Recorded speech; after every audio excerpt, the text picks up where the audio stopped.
কলকাতার যাদবপুর থেকে গ্রেপ্তার হয়েছেন বাংলাদেশি মডেল ও অভিনেত্রী শান্তা পাল। পার্ক স্ট্রিট থানার পুলিশ সম্প্রতি বিক্রমনগরে একটি ফ্ল্যাট থেকে তাকে আটক করে। তার কাছ থেকে উদ্ধার হয়েছে ভারতের ভোটার কার্ড, আধার কার্ড সহ একাধিক গুরুত্বপূর্ণ নথিপত্র।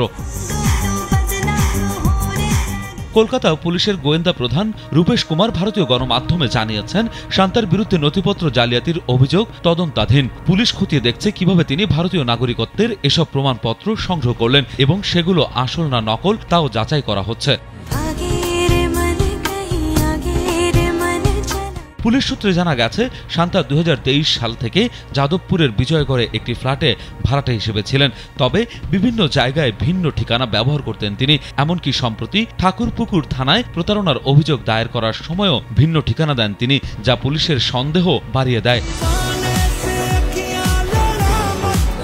তদন্ত নেমে শান্তার ফ্ল্যাট থেকে একাধিক বাংলাদেশি পাসপোর্ট, মাধ্যমিক পরীক্ষার অ্যাডমিট কার্ড এবং বিমান সংস্থার আইডি কার্ড উদ্ধার করে পুলিশ। তারা এখন খুঁজে দেখছে কোন নথির ভিত্তিতে তিনি ভারতের আধার ও ভোটার কার্ড পেয়েছেন। সেই সূত্রে UIDAI ও নির্বাচন কমিশনের সঙ্গে যোগাযোগ করা হয়েছে। এছাড়া রেশন কার্ড সংক্রান্ত তথ্য জানার জন্য খাদ্য দপ্তরেও নথি পাঠানো হয়েছে।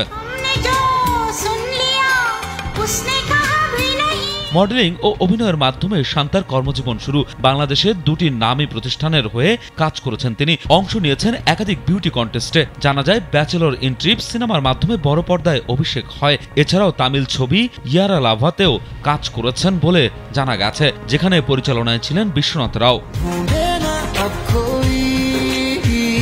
বিনোদন ডেস্ক, কালবেলা।